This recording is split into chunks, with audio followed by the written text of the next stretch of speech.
Hi there, I'm Sam, and when I first started going out to Norway last year, one of the things which was confusing for me was what we want to take, what we need to do, what I need for my age group, and what I should take, and what I need to have to take that.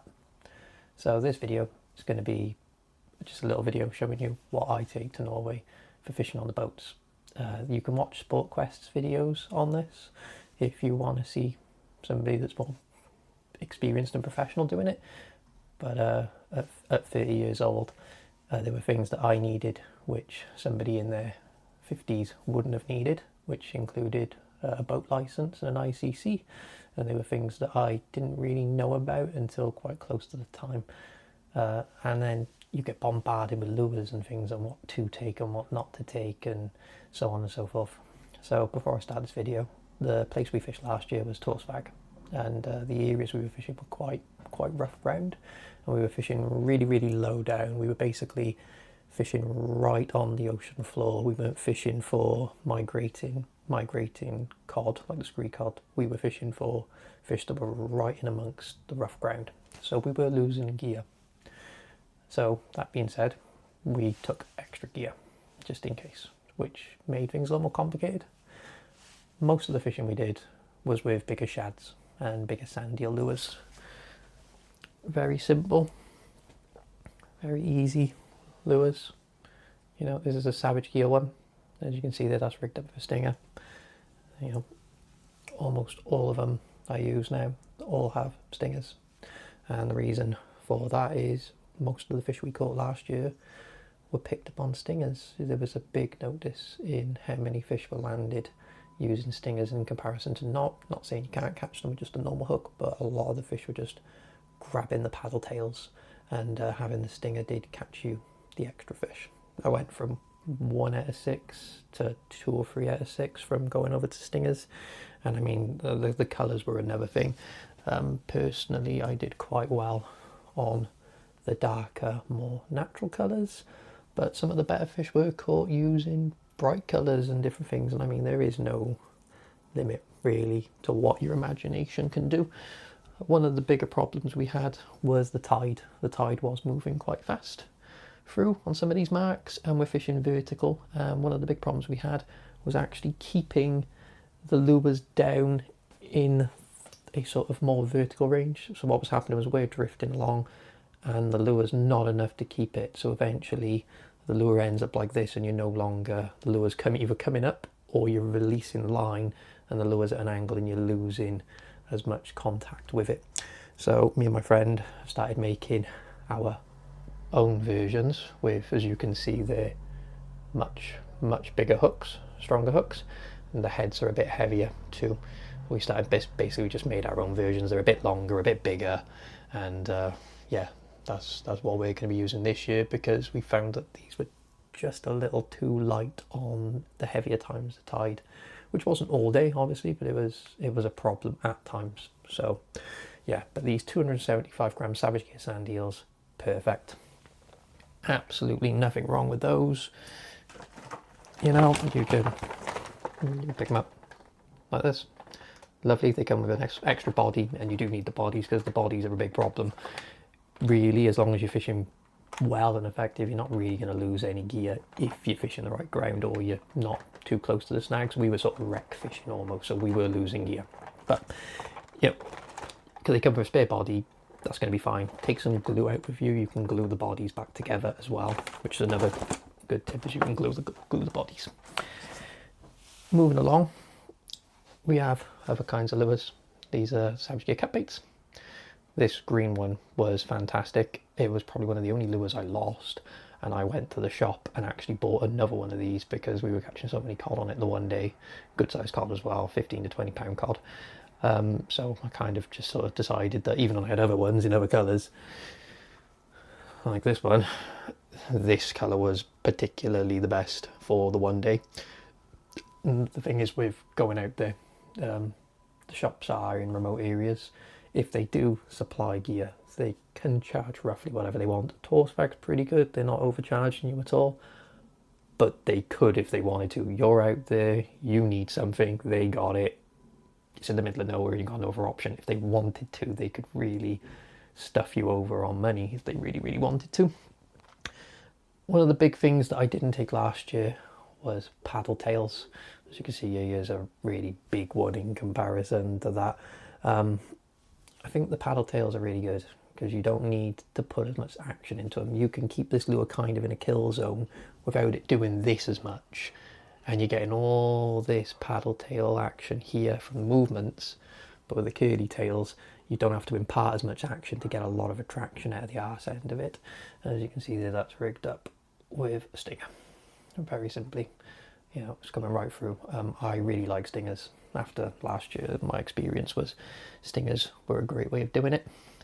Another thing that you can do is you can add a little spinner blades into these lures. This is the big version, and believe it or not, using this bigger one after I'd lost this little one almost didn't catch as much. It was almost like this was a little too big. I think a lot of the bait fish that were out there were obviously coal fish, and they are about this sort of size, the ones we were catching. So I think that, you know, this lure was just a little big at times. I don't really think it makes a difference all the time, but if you know, I've literally just lost this one, put this one on, and I'm struggling to catch. So the same lure in the same colour, you know, go with that as you want. There are other lures you can go for, more natural patterns. This one's a small version of the 4Ds. They do a 200, a 300 and a 400 gram. This is the smallest one. We caught quite a few small cod last year when we were fishing for place, and I was just imagining some big halibut probably picking them up. You can use small cod as dead baits out there. Coming from Wales, we don't really have any more cod anymore. Our the channel's dead, so the idea of me killing a cod that I'm not going to eat to use as a bait, I don't really fancy that, so I'll be using that if I think that there's halibut in an area for the small cod.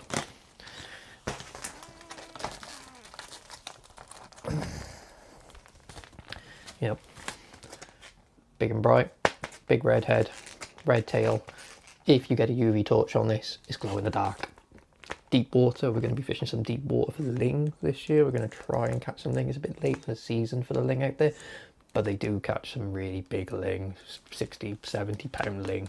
So we're going to try for some ling this year, stuff like this. On top of that, also made up quite a few special ling rigs. There's a 12-0 circle, glow in the dark spinner blade. There's a few other versions that I've made up, including ones with booby beads, which are like little rattles, and flashes. So the minute that this light goes in the water, it flashes. We'll be putting them on the back of like a halibut lead to try and get them down, which we make ourselves. These are 450 gram, 16 ounce halibut leads. Obviously I'd probably use this one, put along the ling rig at the back, and fish like a big mackerel bait or a big coalfish bait to try and do that. We're going to have a go if the weather allows us to go out to the areas where we think we're going to catch them. And that is the big thing, is the weather. So one of the things I would say is take some stuff to possibly fish for other species. If you're not really that bothered about haddock or plaice, don't turn your nose up at them. There was a lot of haddock in the fjord, and when we couldn't get out because the weather was too rough, we fished in the fjord for haddock, and we had a great time fishing for haddock. We caught quite a lot of them the one day. They're delicious when they're fresh. They're good fun, and you can catch 2 or 3 of them at a time if you're using the right rigs. Which brings me on to perks. You want to catch lots of fish, you want to catch any fish and every fish. My friend Ian had a near 200 pound halibut the first year they went out using a perk and a gummy rig. So biggest fish you're likely to catch on the rig that catches everything. These perks are great. Personally, I don't use them with trebles. I take the trebles off and I put a circle underneath them. So I just split ring off the treble and I put a circle hook on, and you don't snag up as much when you're fishing close to the rough stuff because the circle hook's not really thing. The downside is when you're doing this with the perk, it's not really the right action for a circle hook to catch in, so you don't actually hook as many fish on the circle hook either. So you do kind of have to change your action up. So instead of ripping it up and letting it drop down. You do have to kind of steer it up slowly and let it go back down slower. You will catch some more on the circle hook that way. On top of the perks, gummy rigs. So this is a gummy rig. One end is a ball bearing swivel with a clip. The clip is £100. I would say don't use this sort of thing for bigger fishing, because we did open out 1 or 2 of these. I would say change it over for a split ring if you're worried about that. Just have the ball bearing swivel with a split ring on it, a much stronger split ring. When we were fishing with the perks, we were only catching smaller cod and haddock and things like that, so I don't think this is a problem. And on the other end then is a powerful crane swivel, again, that's not going to pop up and up. With the gummies, the key to them is make sure that they're the right length to not tangle together, because if you're dropping them down and you're pulling up and down and putting slack and tight, eventually these can lock in together. So when you're doing them, make sure that the distance, as you can see there, they don't catch each other. If you want to catch everything or lots of fish, this is the way to go. If you want to fill your cod boxes and your haddock boxes up, you can drop this down. You can have 2 or 3 at a time. If you're fishing it effectively and the fish are in shoals, you can catch lots and lots and lots of fish. In Torsvag, the boats are Arvors. They don't have rod holders like you see on the tin boats where they've got aluminium rod holders going up at 45. They've got gunnels, and the gunnels face the arse of the boat, and so your rod's like that. So your rod's vertically up almost at a side degree, and if you want to fish down and you want to fish the rod's in, there's a good chance that if something big hits it, the rod will come over at an awkward angle and snap the tip. So I didn't fancy leaving my rods in there, but this year I would like to have a bit of a break. I bought one of these. They're cheap, they're cheerful. You can pick them up for like a tenner on Temu or AliExpress. It's literally just a rod holder there, and it's rubber on there, and it's metal here. And what I'm going to do is I'm going to bring a little bit of foam here so that I don't dig into the gel coat of the boat and damage the boat with this, which obviously, you know, I use my friend's boat a bit. I go out with them, and you got to respect the boat. If you're going out somewhere and you're leasing or renting a boat and you're damaging their boat by sticking rollers in and just breaking their gel coat and things and damaging their boat, if they spot it, they ain't going to be happy. I wouldn't be happy if it was my boat. So a little bit of thought and a little bit of respect for the kit that you're using. But this is great. It's adjustable. Rod goes in. You can put this at any angle you want. So when the boys are at the side of the boat coming backwards on the drift, so fishing that way, I can stick this to the side and have it off away from their lures where they're working. I can sit down, I can have a bit of food, a drink, whatever I'm going to do. I'd probably stick the dead bait rig out for the halibut and just drift it up, so sort of put it down to the bottom, bring it up sort of 8 to 10 foot off the bottom, and just let the rocking of the boat move the lead and the bait up in the water column and just let it do its thing, and I could sit there and have a bit of a lazy hour. We were out 15 hours a day when we could get out. 15 hours a day of holding your rod and fishing hardcore is a lot. Save your arms, let you have a break, let you have a meal. I struggle with my stomach. I've had a few problems over the last 2 years with my stomach. I drive lorries for a living. I eat lots of rubbish, or I did eat lots of rubbish. I started eating better, and I've had a lot of problems with my bowels and my stomach. And last year I took out solid carbon rods. I'm not the strongest guy. I haven't got big arms or anything, and the solid carbon rods are short. They're very, very, very powerful. They were great out there for the fishing, but they weren't great on my body. And I couldn't dig the butt of the rod into my groin or my stomach because of the stomach issues I was having. So the one thing I'll be taking this year is just a cheap little butt pad. It's 5 or 6 quid. It's nothing. It weighs nothing, and it's going to really, really help me because I'm still having stomach trouble now. When I came back last year, the one side of my stomach was purple. I couldn't even do it by the end of the week. By the end of the week, I just had the rods tucked under my arm and I was just doing this, and it wasn't good for my back at all. So this will help me a world this year. I should have had one last year. Learned my lesson. So that's going out there. Said, biggest problem we had, bodies on the lures. Well, this year we started making our own bodies for the 275 gram sand eels that Savage Gear do. These will fit them. They're a bit bigger than the Savage Gear ones, so they won't fit exactly into the head, but it's barely noticeable really. It's just me being a bit too particular. But yeah, we've done all sorts of colours there. You know, it's a bag full of them in there, and you know, we've all got bags full of them now. You don't need that many lures. You don't need that many heads. 4 or 5 heads maximum for the sand eels in rough ground. If you're fishing cleaner ground, you're not really losing gear. You don't really need it. I mean, I got 4 eels there that I'll take. 4 heads basically. So 4 heads, I doubt I'd lose 2 if I'm fishing effectively. And that brings me on to the next part, is fishing effectively. Rods and reels.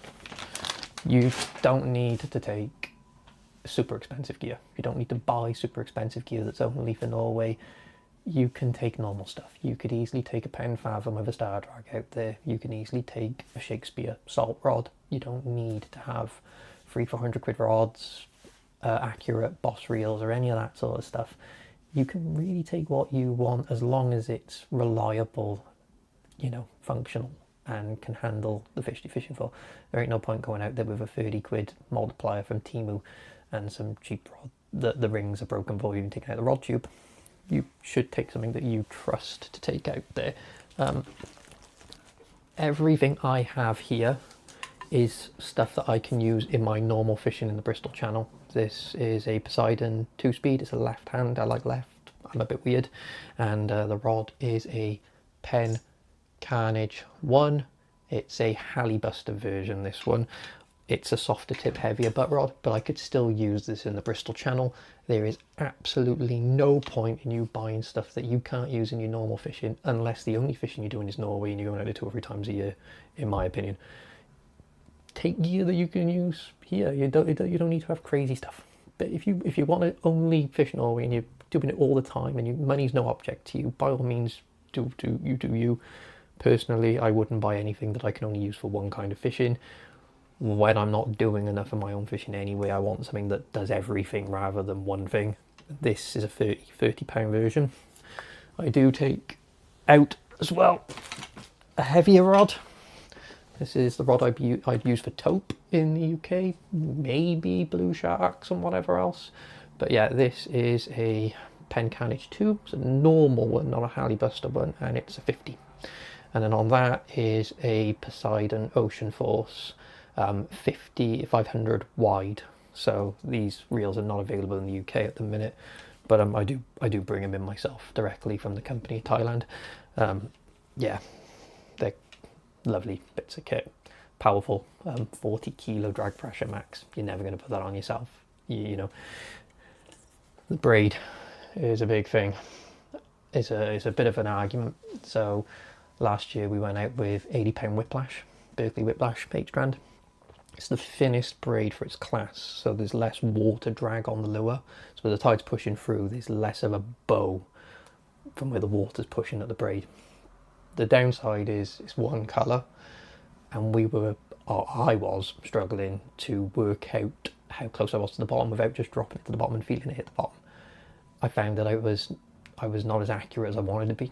Whereas the multicolour braids, every 10 metres is a new colour. This is Daiwa J-Braid X8, and every 1 metre per colour is a black mark. So if you're fishing 49 metres of water, you can watch it down 4 colours and then count off 9 black markers, and you know that you are basically on the bottom. It allows you to control where you are and what you're doing.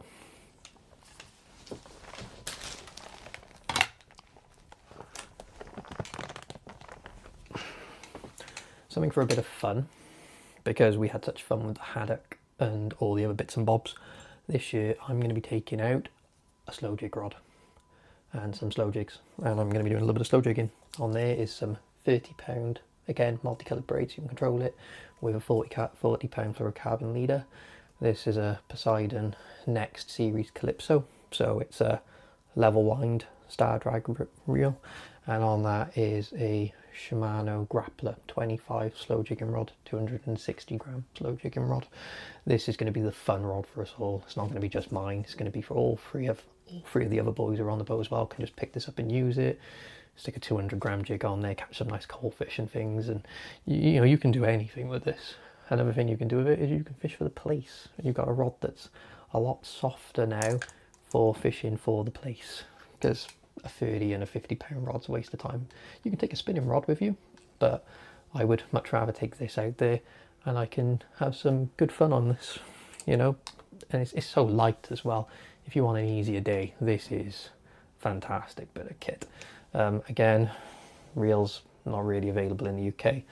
I've got one for sale on eBay at the minute, but generally speaking, you just can't get these anywhere really. The only place I've ever seen them in Europe available is a place in Croatia. So getting hold of these reels is pretty hard work. But you don't need that sort of stuff. You can just buy anything and anything really. You can buy a little Pen Fathom 10 or something. You don't need to have that. And there's so many different slow jigging bits and bobs available these days now. It is irrelevant. Coming along, as we were talking about with the jigging, I do take with me packets of hooks. I got some circle hooks for the halibut dead baiting. I've got some twin assists in different shapes and sizes, singles as well in a different shape for the bottom of a jig sometimes. Sometimes when I'm fishing the longer jigs, I'll have twin assists at the top and a single at the bottom, and you'll be amazed how many times it's the bottom of it that gets taken. Along with that will be Cox and Roll circle hooks. They're Matsu extras, so we'll be using a lot if I'm fishing a certain rig. If I'm fishing smaller coalfish baits, I'll be using probably a Mustad Demon circle. Just like that. There's a 10-0 tuna demon, so it's a 3x. The heavy demons are a 4x. I think the heavy demons are too thick of a wide gauge hook in my opinion. I don't think that you need it. So I like the tuna demons. That's, I believe, that is 150 pound Rovex 10x. Really abrasion resistant. This is the stuff I make the gummy mac rigs out of because it's so wiry. It doesn't unravel the gummy mac rig basically. And I use that for the halibut. So you can see there, that's the halibut rig. Other things I'll take out with me is lure leaders. So lure leaders, some Berkeley trilene fluorocarbon, it's 80 pound fluorocarbon. You can use 80, 100 pound mono. You don't need to go spend this kind of money on fluorocarbon. I mean, these are like 35 quid a spool. You don't need to spend that kind of money on it. You can take out anything as long as it's abrasion resistant and reliable, basically. You don't need to go crazy with all this stuff. Again, as I said with the rods and the reels, you don't need to go mad. It just needs to be strong, reliable, and you need to trust it. Last thing you want to do is hook a 100, 200 pound halibut and have something break, something that you've never used before, something you have no confidence in, and it goes bang, and you're just sat there thinking, why didn't I just use something that I knew I trusted that probably wouldn't have done this. There's a, you know, there's a lot to go through and a lot to talk about. A few things I would mention to you is taking out some other essentials. UV torch. So all the Lumi stuff, UV torch. You can make everything glow before you stick it out there. Split ring pliers, good pair of scissors, all that good stuff. All the usual stuff. Place rigs. I've got plenty and plenty and plenty of different place rigs made up, ready to go out there. When the weather's bad, you can't get out. Maybe you can get out just outside of the harbour. There's usually sandbanks out there, particularly in Torsbach. There's a big sandy area just around from the entrance. If you can't get out but you still want to make the day, you can go place fishing, just have a couple of coalfish, whatever else, cut them into strips, and you can just do some sandbar drifting for place if you still want to get out fishing. It's worth having some nice place rigs with you. You don't need to be too fancy or too thing with it, but personally I'd rather have all the stuff ready to go and I can just drift along for them. I can do whatever I need to do. Redfish. Redfish season starts in June. We didn't get to do any last year. We were too early. Legally we couldn't fish for them. And we couldn't actually get out to the areas because of the weather. It was touch and go on days where we were anyway. So redfish rigs. See, they're long rigs. They're long rigs. They're a couple of meters long, and then there's 6 hooks coming off some of these. Some of these are 3s and 4s and 6s, but either way, it's basically just a big loomy end with a big hook that you're hooking on chunks of bait fish to, dropping it down in really deep water, 200, 300 foot of whatever water, and you're fishing for redfish. We don't take electric reels, so it's going to be a lot of winding up, but yeah, we want to catch some redfish this year. It's one of the fish that we didn't get to catch because we couldn't go for them. I think that's about everything I really need to go through with you in this section. The next section will be the legal side of things online, and the section about luggage and taking stuff out with you.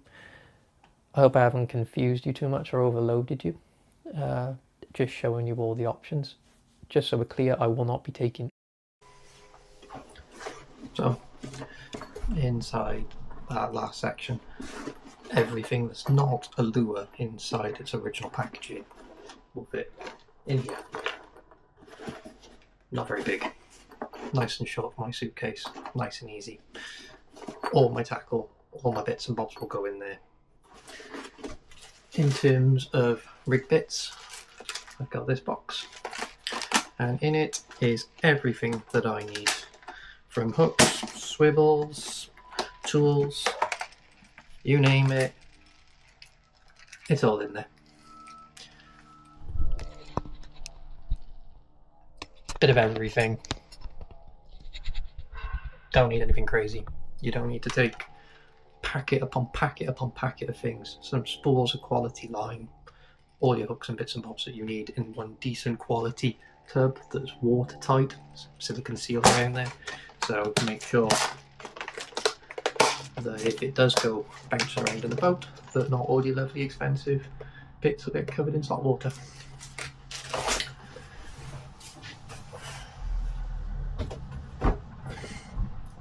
Rod tubes. If you're not taking travel rods, you need a quality tube.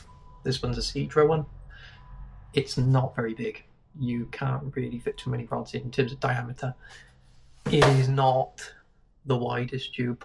It will not fit tons and tons and tons of rods in it. If you need to fit 8, 9, 10 rods in, you should probably get yourself a bazooka tube. That is ideal for 5 or 6 rods. If you don't want to go down the road of paying extra money for a luggage for a tube, you can take travel rods, but obviously they take space and weight out of your suitcase. One thing I forgot to mention is the jig roll. In here is all my jigs, not perks, jigs. As I said, I will be doing some jigging this year. I'm quite keen that I want to do a bit of jigging for a bit of fun, and there's different jigs going from 250 all the way down to hundreds. And you don't need to spend the world on these. You can pick these up for $3 to £5 on places like AliExpress or whatever. Don't get me wrong, you should try them, because sometimes the way that they've shaped them, the shapes are not very good actions on them, so it is a bit of a trial and an error thing. You can buy lots of good looking ones that are rubbish action, so you should probably have a little mess around before you take them out, see that they actually do work quite well. These ones look lovely, but the action is pretty poor on them. They're a bit too rounded. They look great though, but the action's not that good on them. When you flick these up, they flick up virtually straight with no thing in them at all. And then when you let them flutter down, they don't really flutter, they kind of just drop and kick. They don't really have a lot of action in them. I think the most attractive part about them is the assists and the weird little tail bit at the back there. So just because they're cheap doesn't mean that they're bad, and just because they look the same as a proper one from a company doesn't mean they are. They're not always as well designed. Basically, they're just an imitation, and not all imitations are good. I will say that these ones have got a lovely action on them. They're 250 gram. Very, very good. Very, very nice. and these are ones I took out last year. This one's 250 gram, and as you can see there, it's got a bottom assist. This is the one I was using mainly for the haddock. I was using the gummy macro with this for the haddock. It did very, very well with this white one with the Lumi. Not so well on the red one. Didn't do too well on the red one, but this one particularly was really, really good for the haddock. Another tool that's probably a good idea for you to take out. A little cheap hook sharpener. You're going to dink hook points. Sometimes you don't need to change them. Sometimes you don't have spare hooks to change. Hook sharpener. Same thing goes for those bigger lures where you don't have a spare head for them. If that gets dinked and you don't have a spare head, you might be able to just about save it with this. Maybe a bit of Vaseline on the hook point after, because they will corrode once you've started taking metal away from them. But hook sharpeners are a really good tip for you to take. You should probably consider having a little hook sharpener. They cost next to nothing. Some of these cheap hook sharpeners, for the sake of £2 or £3, it might just keep your lure going a little longer than you originally thought. So as I said, all lures that are not in packets, they all fit in this. You don't need crazy amounts of stuff. All the rods will fit in the tube, and another good thing with the tube is you can fit some extra lures in the tube if you tape them up so they don't bash your guides around. That's probably a good idea, as you don't want the lures free moving. You want to secure the lures in the tube. You don't want them moving around in there because they're going to smash up all your expensive rods. For the sake of taking an extra 50-60 quid of lures out to Norway with you, you don't want to damage 2, 4, 8,000 whatever pounds of rods just to go out there with. So you watched the first part of the video, and now you're going to see the second half. This, as I'm showing you now, is Torsvag's website. It's where we're going again this year for 2026. It's a lovely camp. They got some fantastic boats out there. It's really well run, and the fishing's very diverse. It is in the northern hemisphere of Norway, which means it's in the Arctic Circle, so 24 hours of daylight for May and June. It's absolutely beautiful up there. We book direct with them, which means we have to deal with our own flights, our own transfers, and by doing so we get the trips a bit cheaper. Going direct with them works out around about half the price of what it would be with a travel agent company. As I said, Torsvag's a lovely place. They've got multiple different size apartments. This year we're going to be staying in the normal apartments that are on the actual fish processing side and hut side. The pictures there don't do the rooms justice. It is actually very well maintained and a lovely place to stay in the apartments. Last year we stayed in the 8-bedroom house, which was also extremely nice, but it meant travelling across. Torsvag have Arvors, as I mentioned, 215s and 230s. 215s are 100 horsepower VW engine, and the 230s are the 115 VW engines. Decent seaworthy boats, very nice. Bit different to handle an inboard versus an outboard, so if you don't have experience with that, it is a bit different. They are kitted out with everything, as you can see there, life vests and bits and bobs that you're going to need. Absolutely lovely boats, very seaworthy, very, very, very nice boats to be out in. The fish finders are all in there as well, everything that you're going to really need to have a good week. There are other apps and other things that you're going to need. I'm 31 years old, which means I'm born after January the 1st, 1980. If you're born before January the 1st, 1980, you will not need what you can see on the screen now. What you're looking at is an ICC. To get this, you will need to do a PL2, Powerboat Level 2. Once you've done that with coastal waters, you will be certified up to 10-metre powerboats. You can then use that PL2 to apply for an ICC with the Royal Yacht Club, and you'll be issued this example that you can see on screen here. You'll be issued with your own one, which will then get you the rights to lease and insure yourself on a boat hire in Norway. Most of Europe require you to have an ICC. So again, if you're born after January the 1st, 1980, you will need this. It is a legal requirement.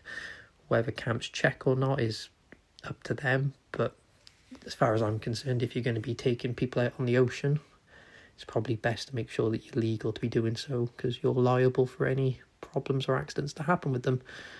Moving along from this, you can see the apps on screen. Opening up is the C maps, which I use, and you can see I use Torsvag's area. The map is quite detailed. If you use C maps, you can go on this free version here and just do the app checking. You can't use it to navigate, but you can use it to scope out the marks and things, which you can see me doing here. Here's Torsvag and the harbour. That big white channel in front is a really deep channel in the fjord. And then to the north of it out here is all the lovely plateaus and reefs and things that we can fish on, which we did very well for cod on. There's so much fishing out there, but generally if the weather gets bad, you can see here these green lumps. These are where we were fishing for haddock quite a bit, and we tried for place, but we didn't really have much joy with that. It is what it is. So going on, the Torsvag's going to require you to follow their weather rules, and this app they require you to download. The app's pretty simple and pretty effective. On the right hand side there you can see the wind speed and direction. The first number outside of the brackets is your wind speed, and the number in the brackets is your gust speed in meters per second. It's really important.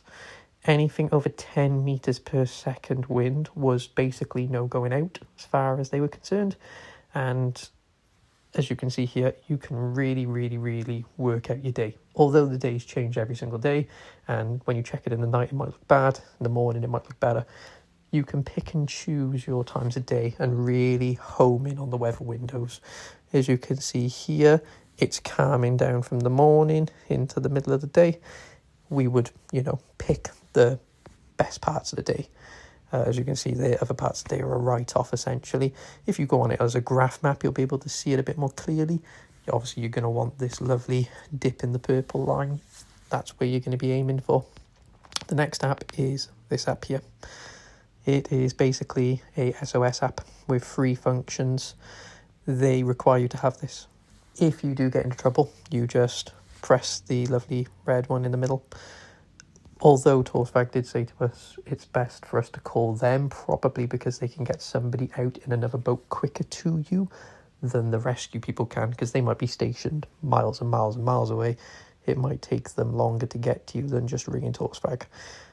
Then, coming along, back to C maps, as you can see here, we're going to look at the fish app. This is the Go Fish app that you need to register for. They'll give you an ID login every day before you go out. How many people are on board, what time you're going out, what time you're planning to come back. Once you come back, you can then do like a return and like a checklist. And on the checklist, it'll give you species of fish caught and killed. So for argument's sake, you'll go to the cod section. If you've caught 50, you say caught 50. If you've kept 4 for the table, then you've killed 4. You just fill that in. It helps them control all the numbers. They can sort of see what's being caught and what's being kept. Also helps them know when you've come back. So if somebody was due to come back at 8 o'clock and you've said before you've left in the morning, we're going to be back at 8 p.m, and it's now getting close to 10 and you're not back, it's going to flag up. It's very simple, very easy. As I said, using the C maps, you can really check your areas. Although Torsvag give you printed out maps with different areas on them, using the C maps, if you haven't gone out to the place before, find it on here. You can then scope out the areas for yourself and give yourself a good idea of what you're looking at. We basically only fished in the fjord for 1 day. The fishing in the fjord was pretty slow, except for the haddock fishing out in this area here that you're looking at was cod after cod after cod. From even fish up to even 40 pound we had.